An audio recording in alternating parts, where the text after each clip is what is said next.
Episode number 104 is brought to you by Onnit. Now, guess what's just around the corner? Black Friday and Cyber Monday. Is anybody else slightly disturbed by the fact that people start talking about this months ahead of time? But I digress. Let's get back to Onnit here for a second. This Black Friday and Cyber Monday, Onnit is on a mission to optimize your mind, body, and spirit with their lowest prices of the year. This means, you guessed it, deals. As in 60% off of doorbusters, 30% off of apparel and accessories, 25% off of supplements, 20% off of foods, and 18% off of fitness equipment. And price cuts so deep to Onnit 6 programs that they're going to make your heart stop, like the 5-point palm exploding heart technique, 50% off. If you don't know what that is, go to Google. That's not all that you're going to be able to sink those teeth into. Exclusive sale products and free gifts are also returning from the grave. Don't sit there and grow a beard while you're waiting for these discounts to come back. If you're fired up about changing your body and your life, act now. Hurry before these deals rest in pieces. Up to 60% off everything. Doorbusters, up to 60%. Supplements, 25%. Nutrition, 20%. Fitness, 18%. Apparel and accessories, 30% off. Onnit 6, 50% off. If you want to find out more, go to onnit.com/Black Friday. Most of the time, I try to direct people towards onnit.com/clearedhot, but today, or before Black Friday and Cyber Monday, onnit.com/Black Friday. This episode is also brought to you by the Atlas 400. And I'm going to open by saying that the Atlas 400, perhaps, it isn't for everyone. But for some of you, what I'm about to discuss and talk about, it could literally change your life. If you listened to a few podcasts ago, it was Jocko, Dudley, myself, Cam Haynes, Brock White, we were talking about as we get older, we become more selective with whom we choose to share our life. And by that, I specifically mean our time. Time is limited, especially the free time that we have. And it is important to surround yourself with people who are positive, who inspire you, and who possess shared values, like ones that are very important to me: individual responsibility and individual freedom. What could be even more difficult for some people are finding folks who have achieved comparative levels of success. Maybe even harder, finding people who share the passion to experience that life, or the best that life has to offer. What you may not know is there's a whole world of people out there, people who are like you, who love ideas, who love adventure, who love challenge, and who have never conformed or settled, and they don't want to be like others, but instead they want to be more fully themselves. And who are these folks? Well, they are the members of the Atlas 400. In 2009, a handful of successful entrepreneurs created the Atlas 400 to surround themselves with the best and smartest people in the world, and to experience all the best that life has to offer. That idea, that group, it hasn't just inspired a few people. It's taken off, and it's become something even bigger than any of them could have ever expected it would be. The mission is very simple: extraordinary people in extraordinary places doing extraordinary things. To do this, 8 to 10 times a year, the group hosts amazing adventures around the world. Over the past decade, as an example of a few activities, they have had members successfully summit Kilimanjaro twice, spent 7 days in Antarctica at the continent's only civilian camp, where 9 of the 88 civilians to reach the South Pole that year were members. They raced the Baja 1000, trekked through both Argentine and Chilean portions of Patagonia, and, of course, driven Ferraris through the Tuscan countryside, visiting Italy's top vineyards. And that's just a sampling. These trips get people out of their daily routines, out of their comfort zones, and they place them in a faraway land with a group of like-minded people. And that's how you build friendships and lasting relationships.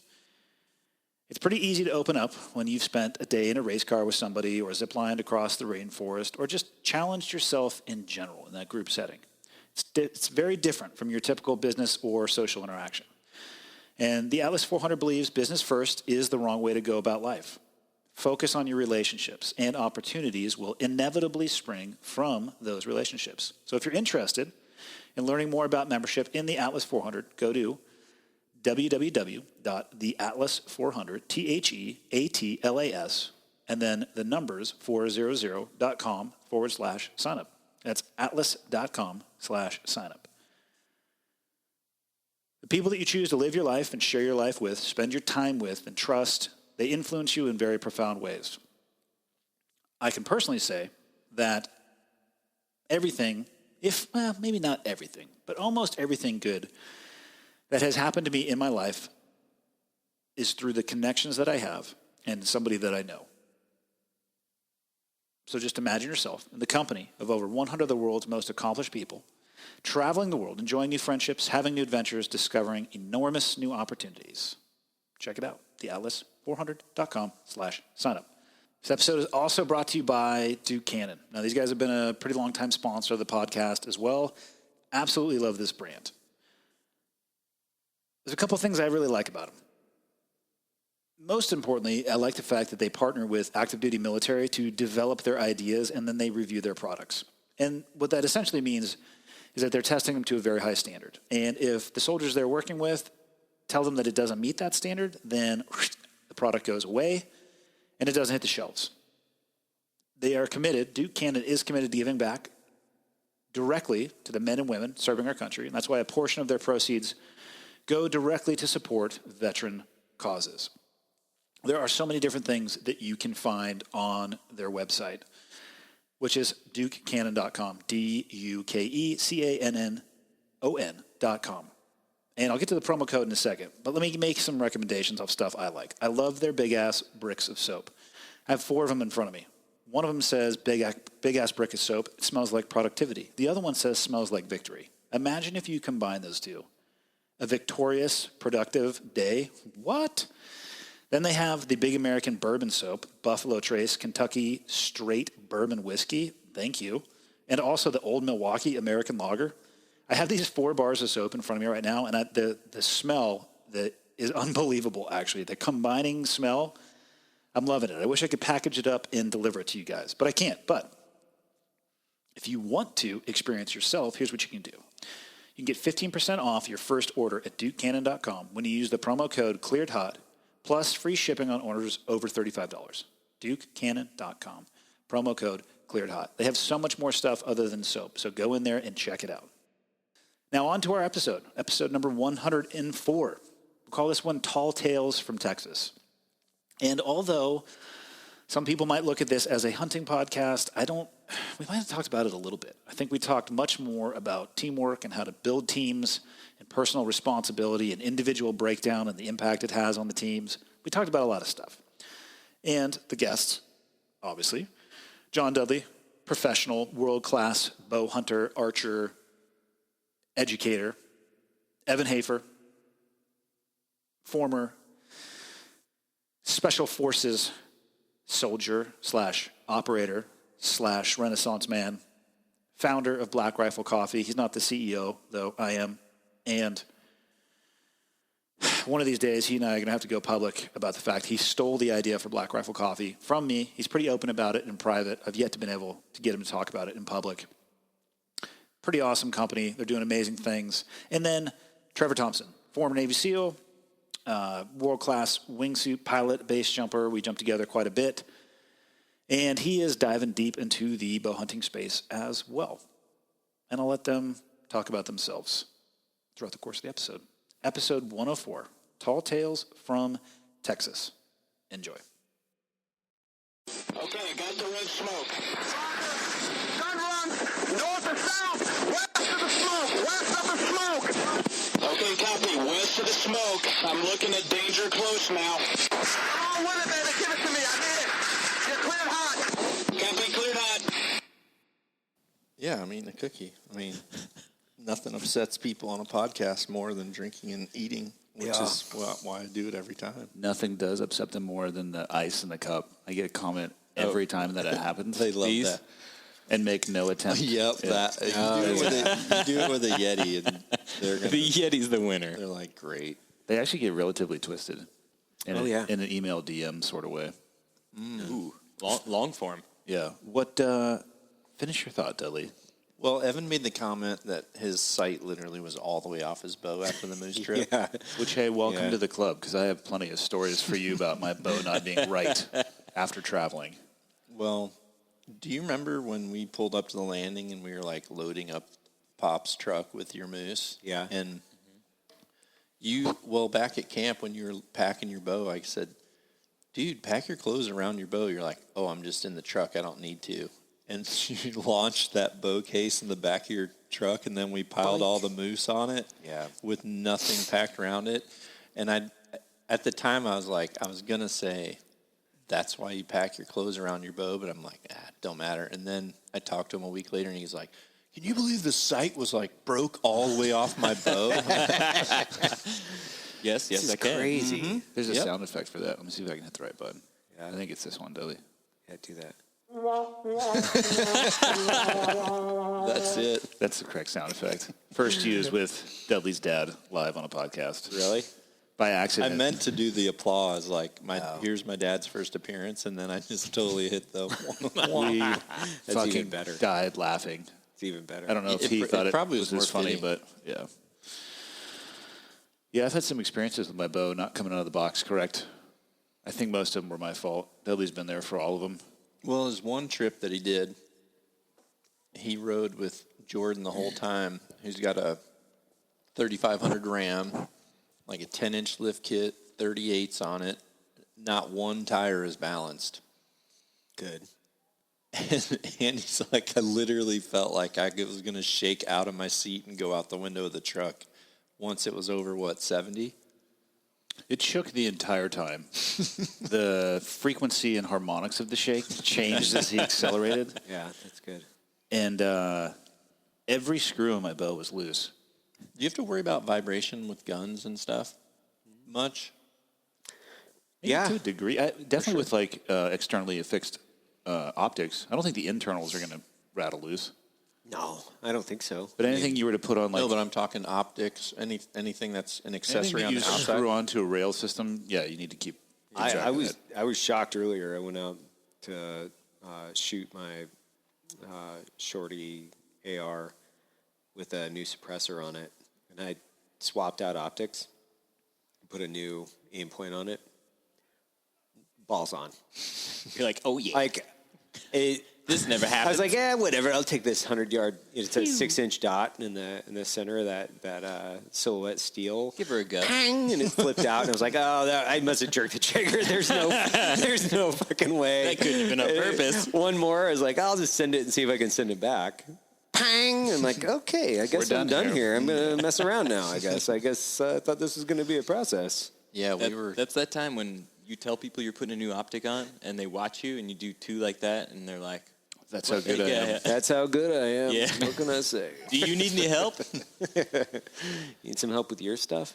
Maybe wiping your nose, buttoning your sweater. Speaking of I'm a that, man. I was speaking of Yeah. not the I'm a man part, because that's questionable. We'll get back to that later. The discussion you and I were having about focusing on teamwork for people. Yeah. I think we should do it. Yeah? And I think it should be almost identical to the video you watched. Yeah. I think you're right. What? I would love to put my executives through that. I've thought a lot about putting them through a condensed CQB course. Yeah, just to bring you, or maybe you weren't there, Trevor was. We were talking about basically physical evolutions that teach leadership. I don't know how we got on the topic either. I have Atish might have brought something up. No, you know what we were talking about? We were talking about the obstacle course at Fort Bragg, or specifically Camp McCall, called Specifically- Nasty Nick. And we were talking about that obstacle course and then flipped it into that And Andy goes, conversation. you have to see this video. Yeah. I did not say that. He didn't. Atish said that. Yeah. I had forgotten about that video. I hit Maybe up- you responded with, yeah, you have to see that. Yeah, that was a fun day. Really good. Yeah. It was very, very. It's like 17 minutes of awesome. Yeah. And Andy's voice didn't change. He's just like, yeah, you guys suck. Yeah, it brought back. I don't know. Really Dudley's great, sitting here. He has great no idea memories. what we're talking about. So I'm assuming the U.S. volleyball team. I would never work with a volleyball team as a water polo team. Yeah. Same thing. But I was a buds instructor. I was living in base housing, which is in Coronado. I think it was like Silver Strand 2, the housing development, maybe 3 miles from the base. And Saturday morning, I get a call. Hey, you need to get in here and work with these guys. I said, no, I don't want to. And they said, we'll see you in 20. Right. So I rolled in and I was hot. I'm like, this is, all right, let's party. And just destroyed them. We did far too long in the ocean. I deviated from every water immersion table that governs that training. And then we did burpees and they ran around the O course for hours and it was great. But they legitimately continually didn't function as a team. When I watched it, they start and they have like their team dynamic that like, cause they had their coaches, maybe their coach doesn't want me to say this, but I don't care. As we were walking to the room where I was going to meet them for the first time, the coach was hanging back, and he literally said, I am having a difficult time motivating these guys and breaking in to like get them to actually work as a team, right? Because we're a water polo team, we all wear the same shirt, and we have the same uniform, and that's obviously, you're a team if you have all that, but that doesn't mean you're going to work like one. Yeah, right. No question. So he basically said, please bring it, in slightly different terms. And I said, yeah, roger that. I don't want to be here. But it started off. You can YouTube it. After this I happens. think it's, what is it? Just put in my name and then I think USA Water Polo Team. Yeah, And it that's comes it. up. But so it starts off, they sucked when it came to teamwork. They had a team leader who was a designated team leader, actually probably one of the best water polo players that the USA has ever produced. He'll go over to Europe, actually, if you guys didn't know, has a massive professional water polo circuit. Like good money, like professional athletes. Yeah. A lot of like Balkan and Eastern Bloc. Yeah. Really? Yeah. Like legitimately they are professional athletes and they pay them accordingly. So they will do that in the off time. And then like a lot of the other athletes in the Olympics, they have that job. They come back and they'll join the national team. But as you can see in the video, I mean, he was the team leader by title, not so much by actually leading the team. So I basically broke them down slowly and slowly and slowly. Communication issues, structure issues, attention to detail issues. And then towards the end, they started to get it. But they suffered first, which is what would happen to the executive team if Evan were put through CQB, which is slightly different. I think that's more of an analytical problem, less physically challenging, unless, of course, there's Tire drags? Penalties. There are penalties. In my dreams, there are penalties. Yeah. Yeah. Do you remember that tire we passed outside? But it crumbles people. grab I mean, you could replicate that with you could put any name in front of that water polo or in the place of water polo, and it would do the same. But I think you have to have the physical aspect for it really to set in. Yeah, you really do, and I think that would be the hardest part is finding people that could, especially if it was from the executive standpoint, to be able to emphasize a point through physicality, because, I mean, you could have some executives and they'd be like, burpee? I can't do one. Yeah, you know what I mean? Do you like show them the box where they leave their badge or employment ID? Yeah. Yeah. The unfortunate thing is, or fortunate is, you're not selecting for physical presence within some of those positions, right? So, how do you take somebody that's a master from the finance perspective and then put them through something like that and teach them the importance of team?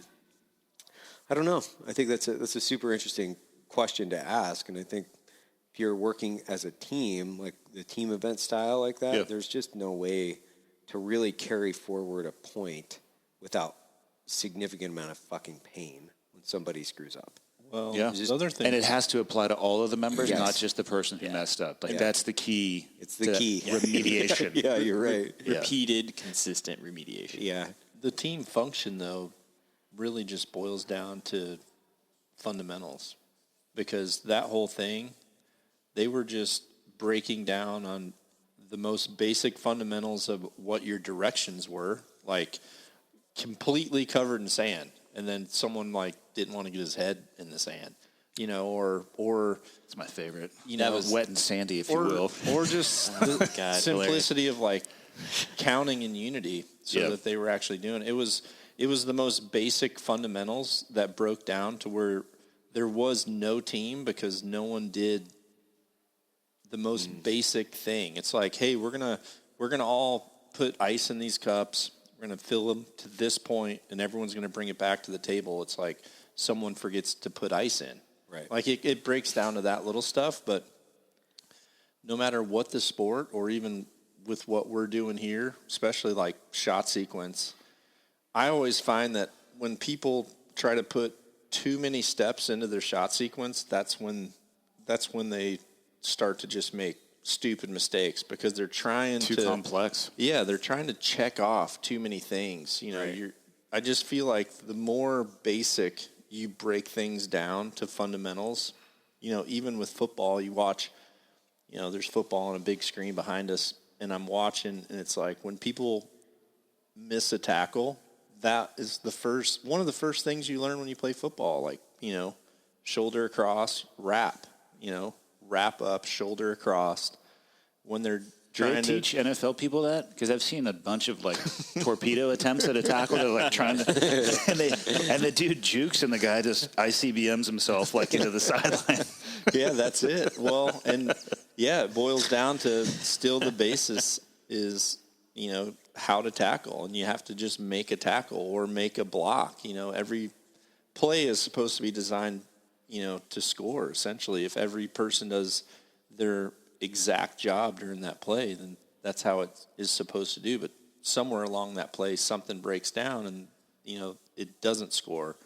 But I think when it comes to what Evan taught me with a handgun, you know, he broke it down to very, very simple fundamentals.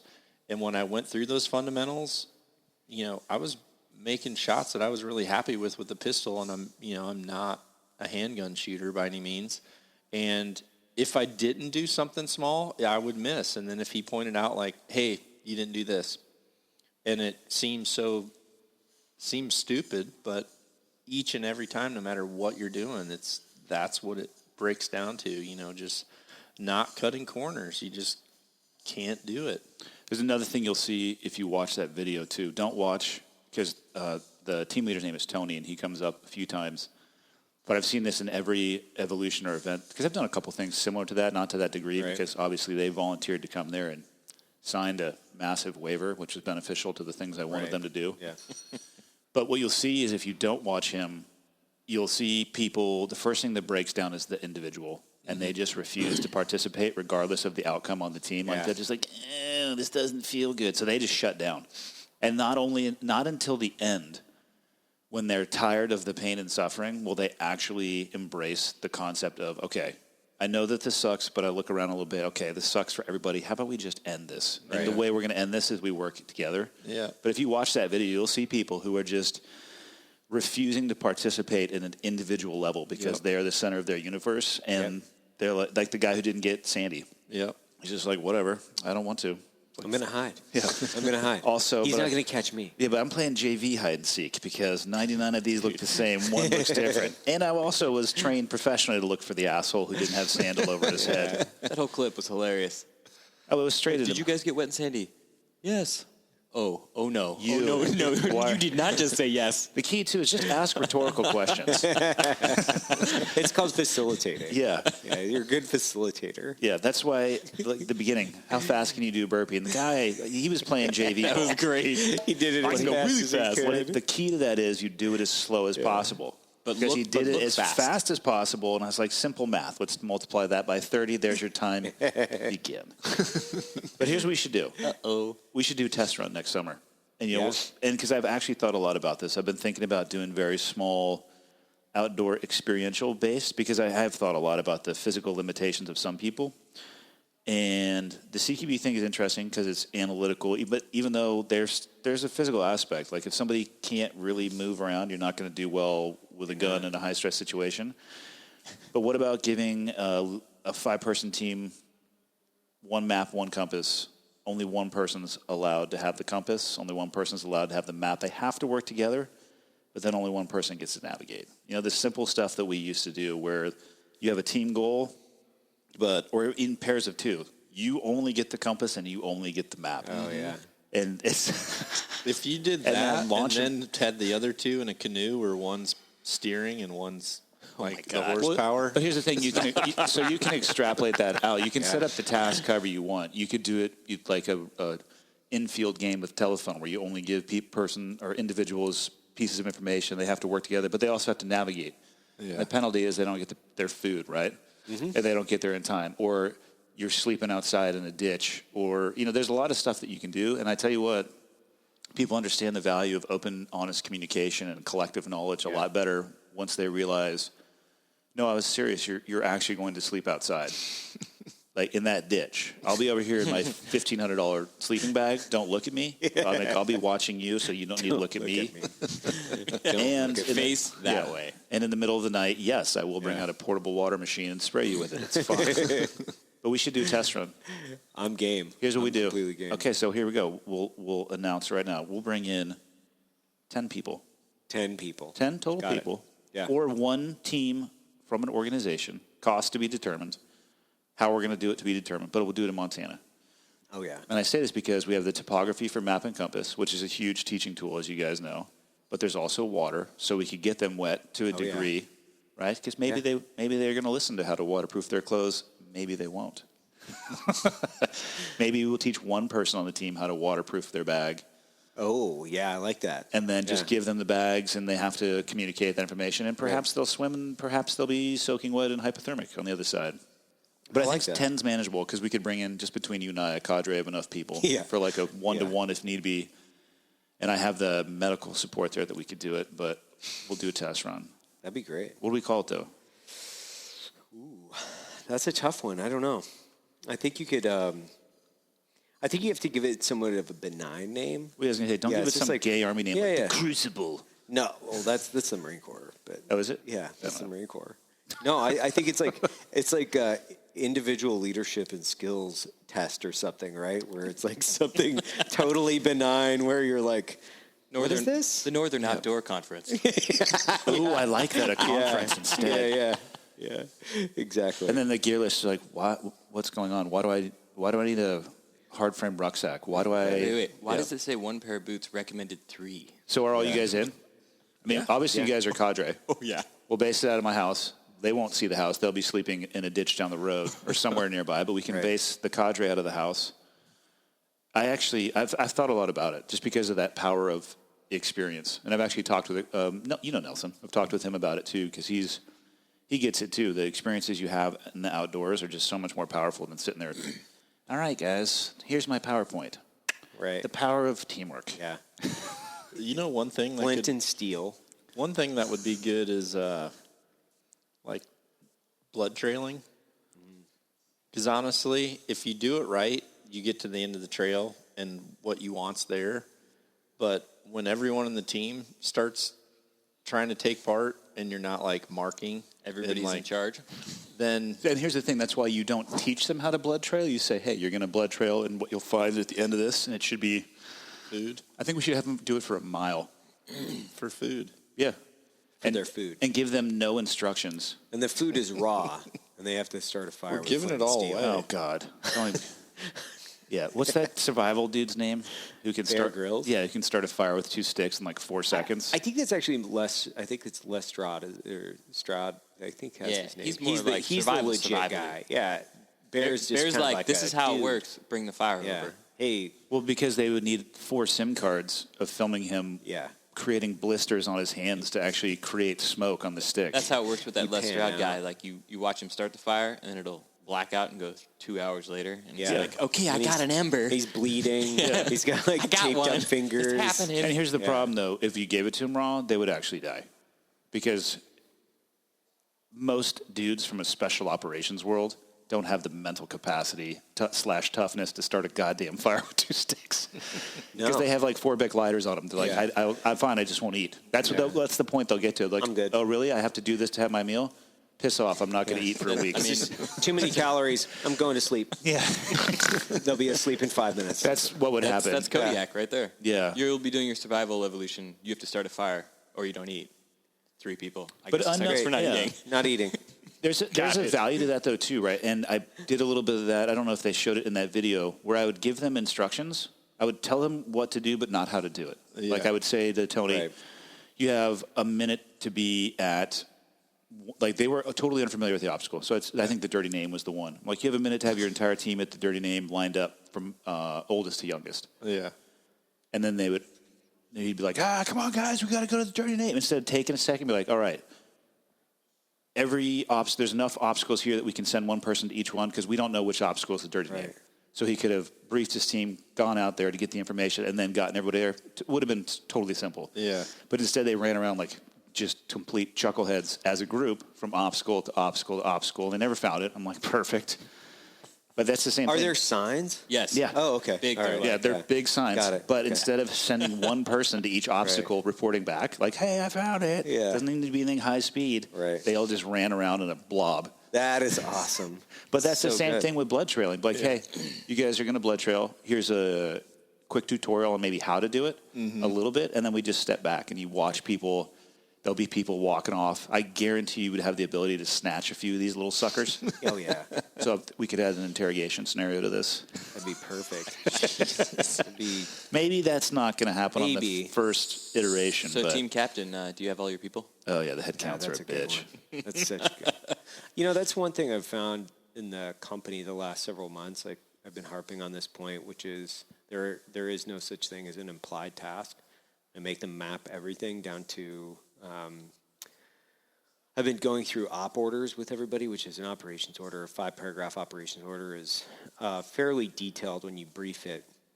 And so when you start at the top, you're like, this is the situation, this is the mission, this is the execution. Then you've got actions SMEAC. on, command and signal, right? You've got all these different categories. But it's a very logical flow of information. And I found that individuals within the company, they would take commander's intent and they would start actioning in their individual bubble, right? Yeah. But those things didn't match. There wasn't a process built, so they weren't working as a team. Oh, they'd stay siloed. Just They in their stay little tranche. siloed. Yeah, exactly. And those silos, everybody's working on their concept, commander's intent essentially, and none of them are directly wrong. They're just wrong for not putting it together in a sequential order in order to get big picture all in one formal brief. So You're all building a cabin, but we should be Seriously. building one cabin. that's a very very detailed and specific point, which is you'd have, okay guys, I need you to build a cabin, and then they'd go, okay, great, and then everybody'd start building Their own cabin. their own cabin. Like, or you know, We make one. you have to paint the picture. You have to give them a little bit more information, and then there is no implied task. So then I would have them brief in sequence exactly what that individual would do. Just like in an operations order, we'd all sit at one big table, and I'd start with the first piece of the campaign specifically related to this, and then you'd go through every detailed aspect, and then that person would give me a thumbs up or a thumbs down. And I would call it the Brazilian steakhouse method, which is you're either green or you're red, right? And what are you red for? And if you're green, you're good. Brief your section, move on to the next guy. You don't need anything. But the day when your homework comes due, if you've been saying green And you show up red. and you show up red, Yep. you might be finding a new job. You might be looking for somebody else to pay the rent. Uh-oh. Yeah. Dudley, specified and implied tasks are part of the basically mission briefing template. They list the commander's intent, and then it lists the specified tasks and a few of the implied tasks. I can see where actually that could be quite confusing. The more of those you can make specific, the better you're going to be anyway. Yeah, and when you have when I say a young team, right? So it's a new team, and a lot of individuals haven't worked together before. Essentially, you're starting with, in my world, it would be privates, right? So you're starting with a group of guys that have maybe a fundamental Sure, you don't want to use knowledge. Navy terminology, seaman. Seamen. Yeah, I just don't typically like to use terms like that, but There's two of us here. It's okay. but if you think about it, it's like privates and seamen. What the fuck were these guys doing? Like, what were who was naming these ranks? Like, what the We'll fuck call is them wrong privates. with you? Yeah, we'll call them privates over here, a seaman over here. Yeah, these are great. Doesn't it start off as seaman recruit? It does. And then seaman apprentice. And you're a seaman. Dudley's completely fucking lost right now. It's like, what's going on? No, I know exactly what you're saying. And when you said who thinks of these things, Well, then think about- I'm thinking 3 guys just like you, but a long time ago. Yeah. And in the Navy, it gets worse. You become a petty officer. Here you are, a petty officer. A lot of them are super petty, actually. It's definitely heavy on the petty, light on yeah. the officer. I think that's what it was. You had a bunch of guys back in the day like us that were sitting around half cocked and in the bag, like These seeing a fucking few new guys. wars, and this is gonna be epic, man. They think they're in charge, but they're not. We'll call them petty officers. Yeah. These are petty officers. And I'm a chief. I'm in charge of you. No, but it's Super chief weird. petty officer. If you're going to say the whole thing out, it Yeah, doesn't chief petty favor. Yeah, officer. master chief petty officer. I'm the master at being petty. That is so The petty officer, the chief petty officer. Yeah, you are. You sure are. But that's where my point originally was just you're starting with this new team with individuals. Some might have obviously more knowledge, more experience. Maybe they're a department head or a manager, mid-level manager, and then you have new skills, new people that are plugging in, and then you might have new management plugging in. So you've got this wide variety of talents. Everybody's trying to accomplish the same mission, but then you have to get everybody on the same sheet. So you actually I had to press the reset button in the company a while back. I had to do a hard reset. My marketing officer left to press the red button, reset the entire marketing division, and then rebuilt them in the format that I needed, so in the process flow. And that's been 6 months in the making. So super fun. Super fun little project. I bet you'll have exciting. to do that. I bet you'll have to do that more than once again as people grow and leave. And Well, he probably has to do it every month at the growth rate that they're at. It seems honestly, I've been part of companies that have had great growth rates, but never to like the growth of how big Black Rifle's getting, to where it seems like you have to just accept that the growth rate is happening so fast that you almost can't like train and build at a rate to where sustainable. where it's going to be flawless. Like you have to just realize, we're going to we have to cross all these T's and dot these I's as, especially your leadership, because otherwise it would be even worse. I mean, it's really hard. How do you to me, it onboard would people? seem really hard. How do you onboard people? You're hired, I high five them, give them a desk. That's how Trevor was. That's how I was essentially hired. No, it depends. There's a HR, like, process. HR has a process. So I have a head of HR. She's people and culture actually. Sandy, she's been in HR for 20 years. She's fantastic. I mean, a wonderful woman. So she built a couple-week process, and then now I'm instituting a new layer of that process, which is every new hire will be a customer service representative for at least 2 weeks before they're that's awesome. Before they go into their position. I think so many other companies would benefit from that as well too. Product, consumer organizations, that would be huge for having an understanding of what the company actually does.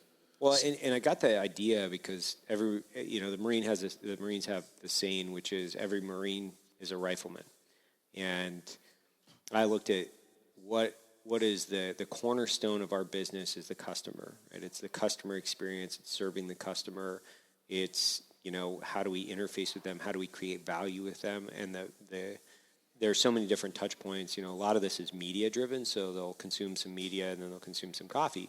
But how they interact with us and communicate is so paramount that we have to galvanize that relationship with our customer by having. Well, it's turning into a commercial, but like I have a sub 1 hour goal, which we've been at for months, which is if somebody calls and leaves a message, we return the phone call within an hour. Most of the time it's within minutes, if they're not already answering the phone. And I increased our customer service staff, and I went directly against what customer service consultants, and you can hire a consultant to tell you whatever the fuck you want to hear, but most of these guys are yes men. Yes, and you had a lot of guys that are like, well, and this was standard in a lot of customer service. I didn't realize this. Like, what we do is we hide the telephone number, and that way they only can email us, and then they make it difficult. No, they make it difficult. It's crazy. And the dude is like coming in asshole. and briefing me, and I'm going, okay, so this is our last meeting. You know, you're not. Just so you know. Just so you know, this is you're out. Ain't And happening. I increased our customer service staff. We decreased our times to like sub 1 minute or something like that. And the big thing was just connecting everybody. So if you come in as the CEO or the CFO or whatever it is, you're still going to have to speak to a customer, understand what they're going through, and then give them a stellar experience, because they also get to rate you, right? So you can rate them, your employee, you can rate their entire engagement. And What are most people calling you guys about? most of the time, it's a question about a certain product, right? So Like availability? Availability, or, you know, is this dark? Is this light? How much caffeine is it? It's a question about a product. Please let me come work in the call center for a few days. Oh, Jesus. We'll put that one ice for now. I feel like that won't drive the same sort of I experience. think it would be amazing. How much caffeine is in this? 14,000 milligrams. I don't think that experience would be the same as when Dud was at Sitka.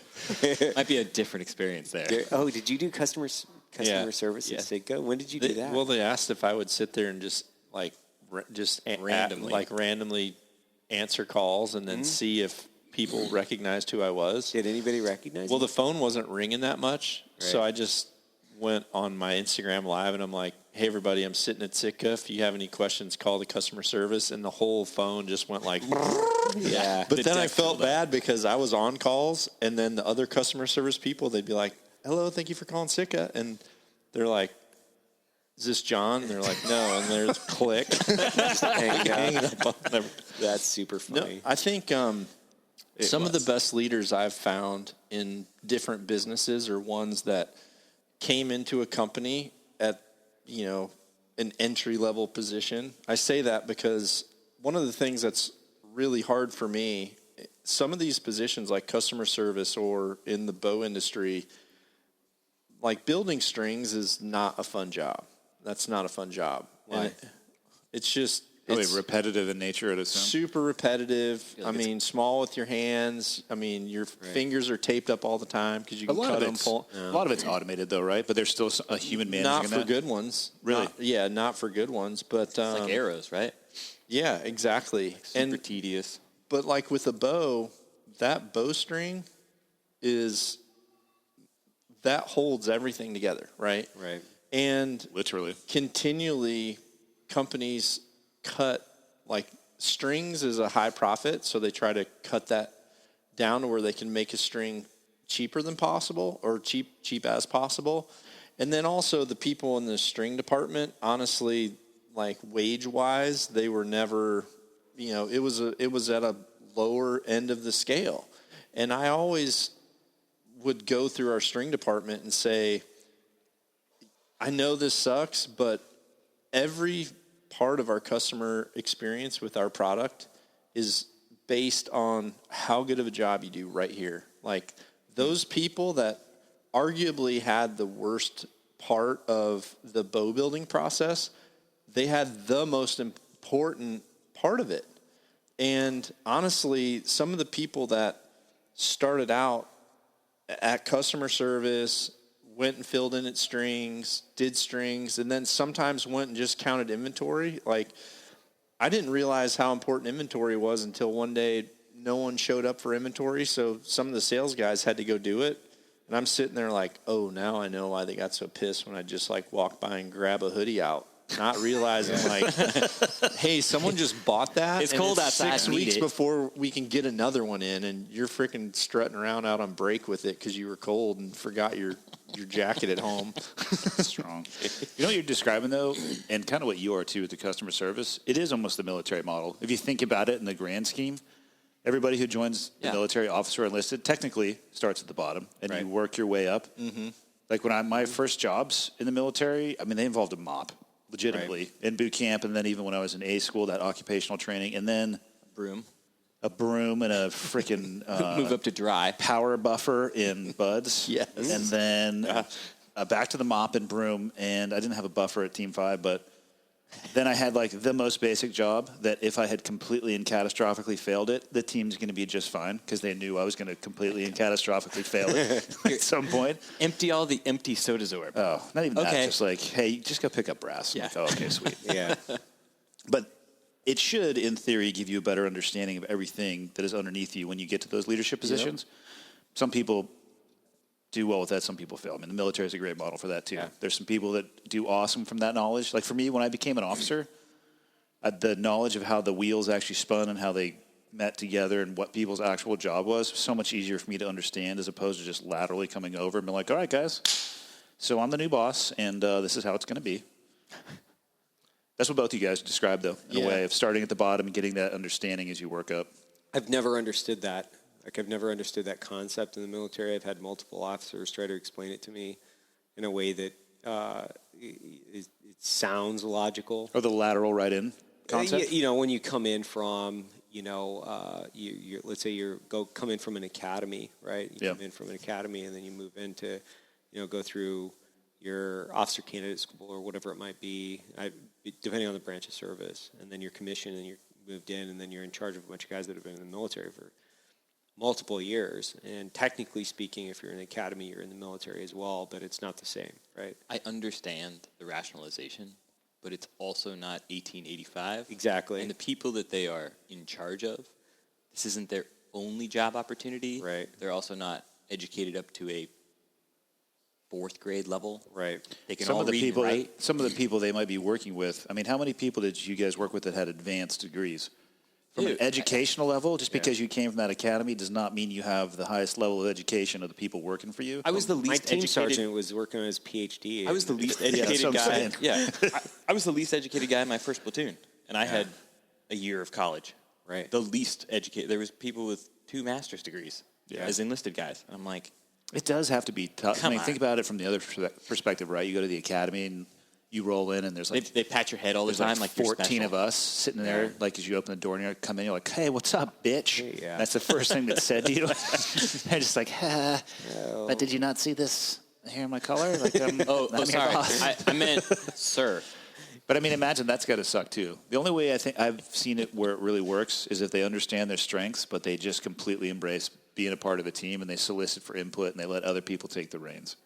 Yeah, I've continued to have these same conversations with guys the last few years, especially having distance out, where I'm like, I think that if ever just came through and went through the same, like, here, we go through 12 weeks, everybody's the same. And to be honest with you, I think it'd be great if it was just like one centralized academy for every one of the services, and you get literally the same training. Because think about it, like the modern Navy right now, what were they actually teaching you in basic training that was directly applicable to your skill set in the Navy?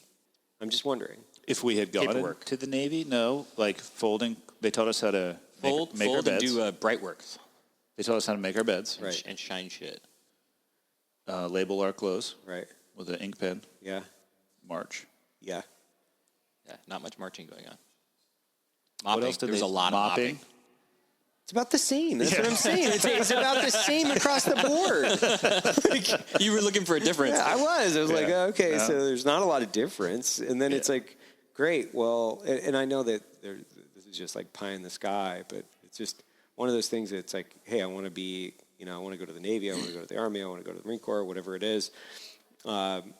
It would be really interesting to see how people were selected and then who was selected to become an officer and what branch based on one centralized clearing pool of people.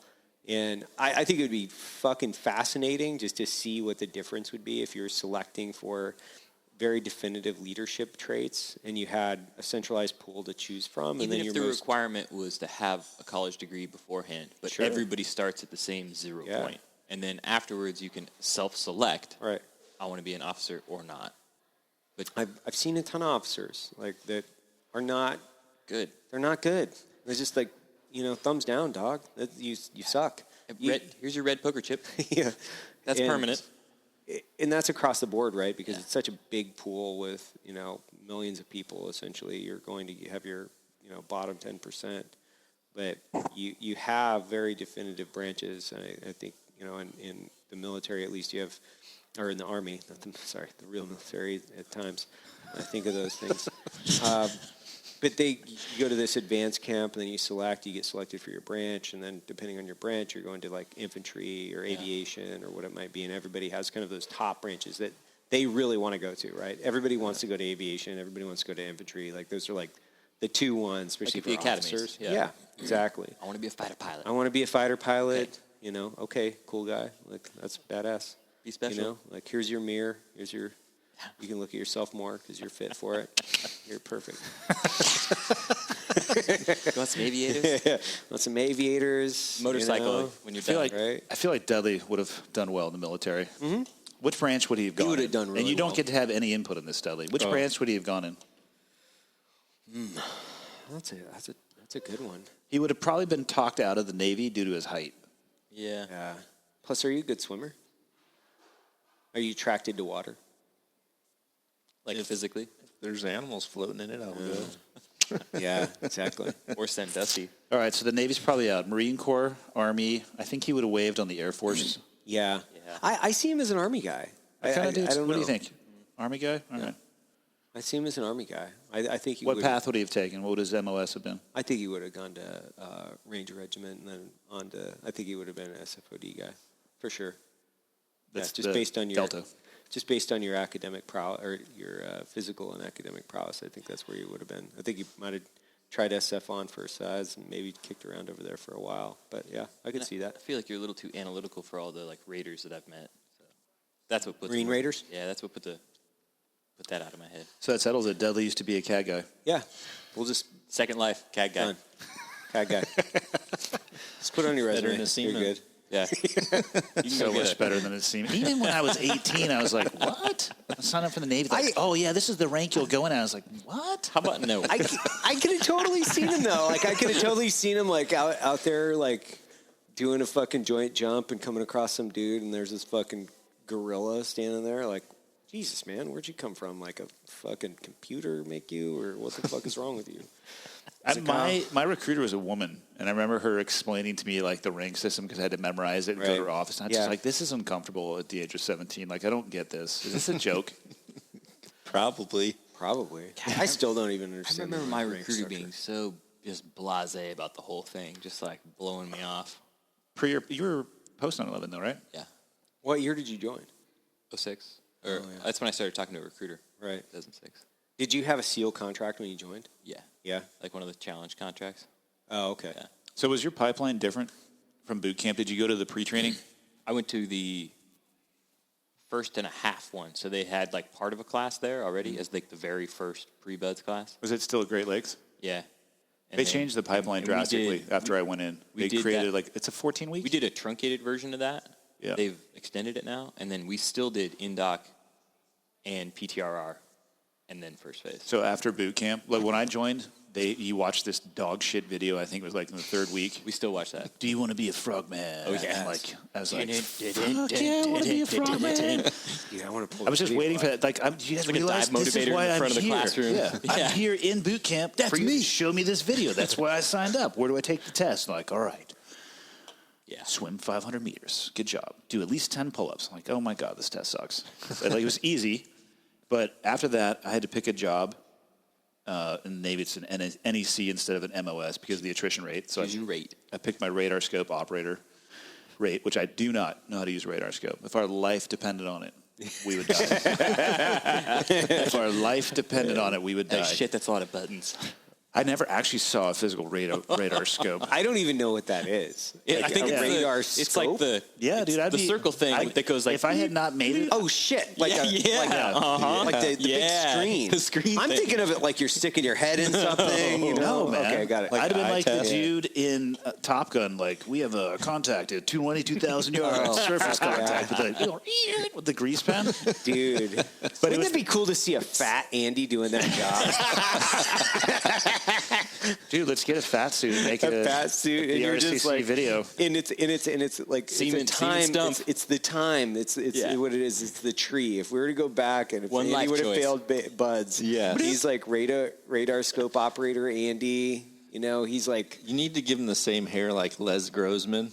With some like Dude, but big seriously, freaking with like the hands, too. Navy glasses, we Yeah, can yeah. make this if you Yeah. guys have access to a fat suit. All of a sudden, your eyes are worse. Oh, for You're sure. No super hair. fat. No hair. Smoking in the CIC. No. Yeah. How it served galley drip coffee. Dipping. Oh, the really? CIC, I don't know Those if they'd guys are let you. dipping guys? I don't know. I've never been in one of those. Yeah, neither have I. I'm don't picturing smoke a big indoors. cigar.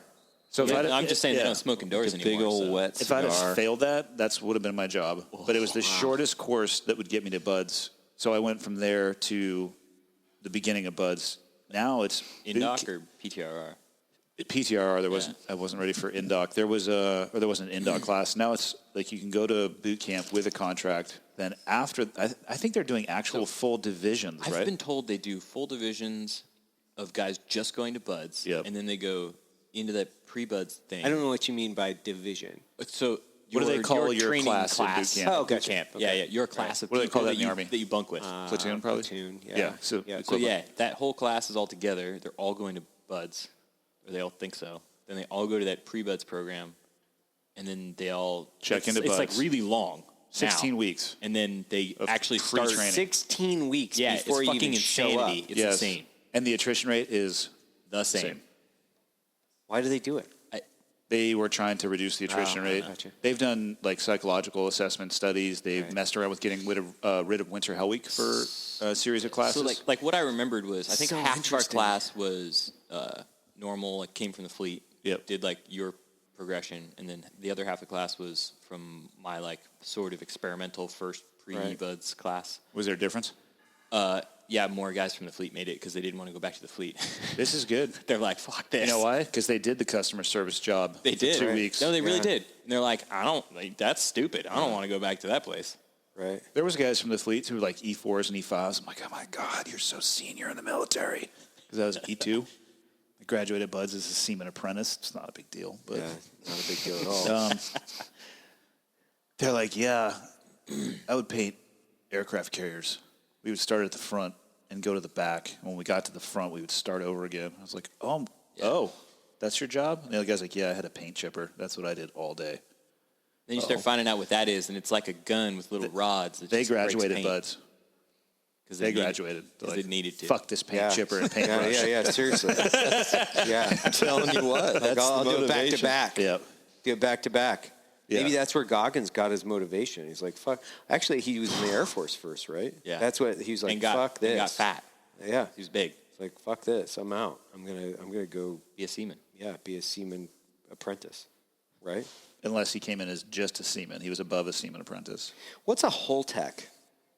A hull technician, I believe I they think those are the literally guys are that they managing the hang on hull. the sides of Yeah. the boats in their Gotcha. bosun seats and like look at the boat. Yeah, they Yeah, look we at the gotta boat. we gotta We wrap gotta it. wrap it. How do we get to wrap it? We're only 50 minutes in. You guys started late. Hard pause it until later. Well, we can pick back up later at some point. So just so we know where we left off, we were talking about seamen. Okay. Yeah. And seaman. Perfect. I was going to say, what were we talking about? We're back. For those listening, that's not what we had for lunch. No. We had burritos. No, those weren't burritos. What are in the those? world? Those were enchiladas. Yeah, Jesus Christ. enchiladas. That's exactly what it was. It was This enchiladas. was very good. So Dudley expressed that we're going far too military. We got to bring it back. Okay. Dudley, you will talk That is alone fair. for the next 30 minutes. I just Yeah. said I felt out of place. I mean, I don't care. I We like hearing determined you're a stories. CAD guy. You're like you're seated at the table. Okay, I'm in. You're No. in. So You Dudley, said I could look over walls and Evan could Yeah. climb up my back. That's Plus, you what like guys said. shooting things. Yeah. You're a man. You're a man of murder. I didn't want it's- to. I didn't it's want to like- bring it up, but Yeah, you really I like can- to shoot stuff, and you're good at it. I'm pretty You're sure. really good at it. Pretty sure when the fun toys came out, I would really have a hard time getting the smile off my face. I could see Dud with like a saw. Oh yes. You know when You know, asked like that- what do you think? He'd definitely be probably a heavy weapons gunner. Yeah. So when you threw that question earlier, my first image was a story that my granddad told from. They did a landing, and I think it was Okinawa, and he remembers turning and looking and seeing a dude who was described like big like you with a 30 caliber air cooled machine gun, one handing it up the beach. That's so cool. That is exactly what Dudley would do. Yeah, he's I like, can see like a parasaw just being his primary. Ooh, yeah. Like it's just like He's got a couple 200s like up right up front, maybe a couple of 100 nut sacks. Yeah. He's just like humping strung off around the as belt. his primary. That's just what I carry. You know what I mean? Yeah. Maybe like a It's like a law strapped on top of the back. It's like whatevs. Maybe an M79 just for shits. Just be like Pirates- pull it out. Pirate Pirate style, pistol, though. yeah, the And pirate it'd be pistol. super Pirate cool pistol, though. yeah, It's right like on- super right cool. on the Yeah, hip. exactly. Like a Kydex holster Yep. for it. Yeah, I could see that. I could totally see that. In a compound, Dud just fucking pulls it out and fucking rips one off and goes back to work with the Parasaw. Let's get him. Let's need the get him setup. all this stuff and do some like video shoots so he super can fun. experience it. Yeah, you'd be a good. You can be commanding me from your radar. That would be- Wait a second. Dudley, you have a contact, 1,500 yards. Oh. What'd you say? Sorry, I was belching because my stomach's so full with food from the chow hall. There's no chow hall; it's a galley. You're on a boat. Yeah, we have galleys. Hey, the one thing I was going to Is ask you Seagal guys. cooking? Don't fuck that. Fuck Steven Seagal. You He can- would be though. I should have brought Under Siege so we could have watched it and debriefed fuck it together. yeah. That would have been great.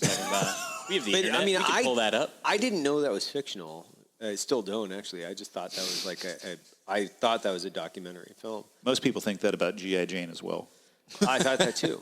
Yes. That is. Yeah, that is a documentary. Yeah. The four of us should do that. Sit down at some point and watch Under Siege for a Tactical Assholes episode.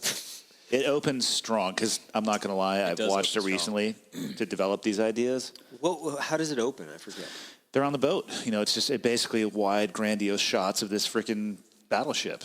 But aren't they having some type of party? They're having a party. It's the something? commander's birthday. I The believe. admiral's birthday. The admiral's birthday. Yeah, you're right. Yeah, because what's that chick's name that's in it? I have no idea. Yeah, but she's naked. I remember that because I was young enough for that to like really Stick. be a prominent image Whoa. in my mind. I remember those. Hey there. I could recall those right now. It opens like he is giving somebody a uniform correction, right? Because you know the atrocious navy dress blues that have the flap. I know the whites or the blues. They're the same design, same. and they have that fucking neckerchief. And there's a little V, right, similar to the shirt Yeah. I'm wearing right now, and the knot is supposed to The cover nipple the line. V. Yeah. Okay. Square knot, not a big deal. Equal little danglies Sure. on each side. Okay. And this dude's walking around. I swear to God, it looks like a fucking bow tie around his neck with his dress blue handkerchief. And Seagal comes up. He's like, you look like shit, kid. And he moves it around a little bit. There you go. But he like moved it to the side of his neck. It was so bad. Oh wow. And then it just proceeds to get worse with Aikido fighting and pies in the oven and shit like that. Knife hand running. I like it. I mean, I'm sure he made a ton of money on that movie. Boiling water, though. is You kinda need to, timeless. Evan, you need to go listen to the last 30 minutes of the podcast I did with Bishop. Cause Oh yeah, yeah, that's right. 30 He straight chewed him minutes up pretty good. of Steven Seagal stories because he worked directly with him for 3 months. Oh, gosh. Yeah, because I got in. I went up to Andy's house. I'm talking to John right now and everybody, I guess. But I went up to Andy's house right after Bishop finished his podcast, and they picked me up from the airport. It's like, what have you guys been doing? Talking shit. 2 hours. All right, cool. Yep. Sounds good. Yep. let's Let's talk get about into your first whitetail with a bow, There we go. Evan. Oh yeah. Oh, was it yours too, Trevor? My or- first whitetail at all. Oh, sick. Dang. It was really exciting. It was really exciting.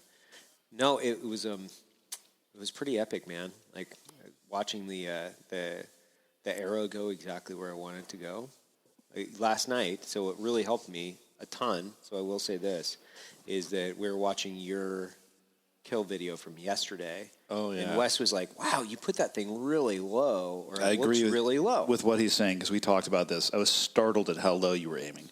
Correct. So today, I was like, "Fuck where I was gonna aim. Like I'm going low, dude. I'm gonna try to heart punch this thing." Mm-hmm. Trimmed the fucking top of that heart right off, man. Like, bang. Did he drop a little bit into it? No, Or just- he didn't even see it happening. He was like, Yeah. "Oh, I did the What same is thing. that? I was like, I'm going to hit this thing right in the heart and then just barely missed its spine. Sweet. Nailed it. Did he drop? Because yours was a little bit further shot. Do you think he was ducking? No, it was a very steep quartering angle. Oh. And I drew back when he was broadside. As soon as the window came up, he immediately just directly faced me, and I'm like, God damn it. And I'm just holding, and he's like creeping a little bit. I'm like, I swear to God, if you move another inch, I'm just going to shoot this thing. And he kept creeping, and I think it just drifted up a little bit. And it wasn't too high, but it was higher than I wanted it to go. Yeah. He might have sunk a little bit, but those broadheads, man, he bolted off and made this sweeping right-hand turn, and both Matt and I are just watching as it's like spraying out of. Unbelievable. It's unbelievable. Yeah, he made it maybe 50 yards. Yeah. Same with mine. 50 yards. How done. far did yours go? You made a money shot. Like, yours was slightly quartered, but you were just tight on the shoulder. And Yeah. I just don't know. He maybe went vicious hole. 50, 60-ish. Yeah. It was That's like awesome. it was like a 2.5-inch entry wound. That is. If they are So crazy. facing, I could have put my whole hand in there. if they're facing you, and they give you like a little bit, And that's exactly is your what choice? Like try to go in front of the shoulder, or Always between the legs. Like, wherever. The heart is always between the front legs. So Right. if they are quartering to you and you try to go behind the shoulder, at best, you're like going in behind lungs, maybe liver, and quickly into the guts. What if you're like? What if they get to that spot where you feel like enough of the shoulder, like they're quartering enough that maybe the shoulder is blocking the heart, but you don't feel like you have an awesome. Don't take it. What if you're at full draw and you want to? Yeah. It's a good question. Yeah. Well, I'm trying to be helpful for people out there, but And I'm legitimately asking because this is exactly the spot I was at. I didn't feel like I could hit him between the legs. I felt like I don't just like behind the shoulder was better. I don't like any frontal or quartering shots anytime you're elevated at all. Like I like frontal shots if I'm inside of 15 yards and anytime I'm on the ground. Like that elk in 2 years ago. Yeah, elk, antelope, muleys. No, I'm just lot meaning of- the one that I filmed for you. That was Yeah. we were actually underneath him. Yeah, he was quartering. He was pretty much at the angle that you said. So I had to go just inside, meaning like if he was quartering to me slightly, I had to go inside of his right front leg, you know, and it was quartering too. But I would have never taken that shot elevated because you have to go down through so much of the neck tissue to like get in there. And they're like when they're moving and contorting like that, it's a very low percentage shot. It's not very good to take. The best thing is if you have like a really heavy arrow and a broadhead that you trust, you just kind of have to crush it through, but you also have to recognize like the size of your game. Down here where we're at in Texas, I would probably feel better about taking a frontal shot where I'd like just tried to ram it home through that whole shoulder. You would actually aim at the shoulder. Well, I'd aim between the legs. I always bring my pins up from the bottom all the time, and all I'm ever doing is like looking at the angle of the front legs regardless of the angle, and I come up the V, and then as soon as the V comes together, I'm in that bottom third, and that's where my shot's breaking. It doesn't, if they're quartering away really hard, you still find the front legs and come up because the heart's always between the front legs. They're always the same width apart. And so I always come from the bottom up that V. Not the Texas heart. Well, if it's straight away, split the legs. Split those legs. Ram her home. It's a different type of heart, but it also gets it done. But, if we were up in Alberta with, like, those whitetail or muleys up there, they're 100 pounds more than these. That shot it's almost like you've gone from a small, medium game to, like, medium, large game. Yeah. And you really have to know what ballistic you're, if I would have had a full metal jacket with 50 grains of brass in there, I would feel way better about that shot, if I was taking a frontal shot off the ground. But if I was shooting a lighter arrow with more speed, I'd probably factor that in, I was right at the point where I realized it wasn't optimal and I should have let down. Yeah. Just didn't. But. There's like a very small percentage of that front shoulder, which you met on an elk, where where the arm bone comes into that socket, I've seen 300 mags just like flatten stuff, and they get up and they're going, and the arms dangling, but it never made it into the cavity. That's just, it's such a dense structure. An arrow's not going to go through that knuckle. Like, it's not going to happen. So as long as you're missing that shoulder blade, sometimes arm bone, like if you're carrying a good heavy arrow and you've got a decent draw length or poundage, then yeah, as long as you're not trying to shoot too big of a broadhead too. Like, you shot Rage Extremes here last year. I've shot some Rage Extremes.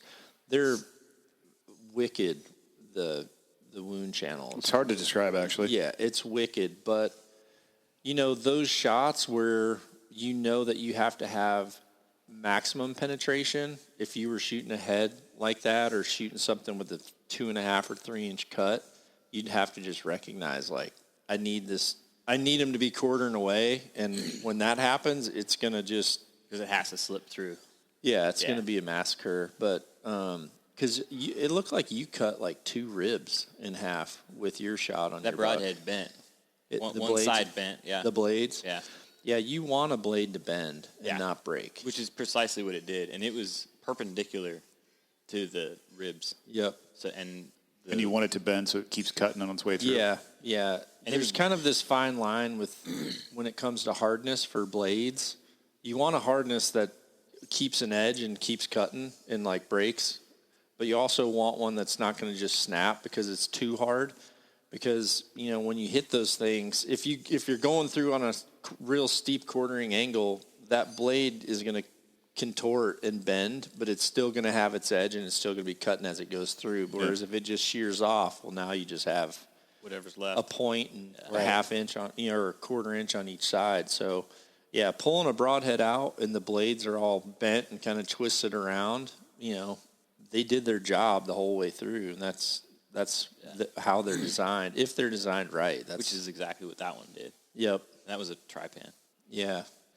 Tri-pans are hard to beat. I shot the tri-pan last night, and then today, that javelina that I posted, I shot a no collar, and man, I mean, the impact of that thing was just like, because I just intentionally just thought break both of its shoulders, and I think I just broke through both arms and shoulders. It was just like slam, and by the time you see the hole ripping open on the close side, the arrow was already like scuffing dirt out the 5 yards behind the back. Zipped through it so fast. Yeah, it was. He was off the ground, and the arrow was hitting behind him. Mm-hmm.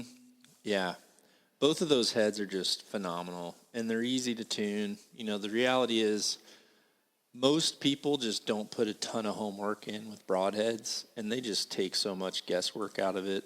And if you make a bad shot, there's just so much devastation. It's hard to, and if you recognize you make a bad shot and then give them time, and you have experience to say, well, I feel like I'm pretty far back or something like that, then you're going to find them. You really are. Or if you hit like major muscle mass, like say you hit them through a rear quarter, a lot of times if you just hit through the rear quarter, if you're going to cut a major artery, their bleed out is going to be pretty rapid, So when you're following those blood trails, if you're just seeing it just gushing out, that animal is most likely, because you haven't entered the cavity, it's either going to bleed out probably by the time you find it, or it's not. But in both of those scenarios, that head is just perfect. Yeah. It hammered that deer. Yeah, but all you guys made awesome shots. I mean, it's incredible. This is a really cool place to come hunt during this time of year. I mean, back at home it was -9 last week when I was that morning when I was hunting. How are you so cold? I mean, up in Montana, we're in the 40s. How are you getting so low this early in the year? I don't know. We had snow in October. It's like in 62 Iowa. in Salt Lake. Yeah. Yeah, I don't understand how that's happening. Well, there was a few days in Salt Lake where it was really cold, and then that same front moved through. Yeah. It was like 2 days before it hit us. It was in Salt Lake where it was just frigid, and then it moved in. But, I mean, today Sharon says it's 60, but when you have those types of days and you're sitting all day and kind of going a little bit crazy at times, and then to get to come down to Texas where it's thick cactus and mesquite country, and, you know, you literally have to chum roads to get them to draw stuff out. And then normally you get to see way higher numbers down here, and you get to see javelinas or hogs or coyotes or bobcats. So it's pretty cool. I think it's like, I love it. So awesome. It's I such love a- watching them appear out of the cactus. Just seeing some little points, and then the next thing you know, they're just like Oh, dude. checking it out. I saw a bunch of that, like, Yeah. looking out in the brush, Yeah. and, like, here comes a rack just bouncing back and forth. That's like, awesome. It's so here he great. comes. isn't it crazy when you like come around a corner and you can see an animal, they're like in the road, and then they go in the brush, and you're up to them within seconds passing by. And, you know, I've tried to look, and how fast they disappear is God. pretty staggering. Yeah. Well, it's the brush is so thick too that they're just gone. The velocity that they can move through this stuff that I'll be picking out of my legs for the next 3 months is unbelievable to me. Yeah, my knuckles Silently are and rapidly completely covered with cactus. Oh, they are. My shins, yeah. my shins too. Yeah, Man. Well, my buck Give went it time. into the brush pretty good. Yeah, I'm not. give it time. I'm just not going to get out now. Just Stay in the truck. You know, I'll stay shoot in from the truck. here. Yeah, I'll be fine. I'm going to shoot from the window. You can do that down here, right? I don't know. I don't know the rules. I feel like shoot, better than I shoot cactus. from the blind windows. Yeah. So we're going hunting again in 30 some minutes. All right. All right. Trevor, closing thoughts? I want another deer. Yeah. Standard. Dudley, closing thoughts? I want you guys to get another deer. Okay. Evan?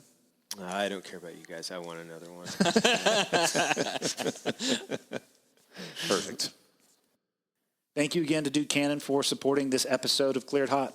As a reminder, get 15% off your first order and free shipping on orders over $35 at dukecannon.com if you use the promo code Cleared Hot. I highly recommend the brand. And that's it for this week.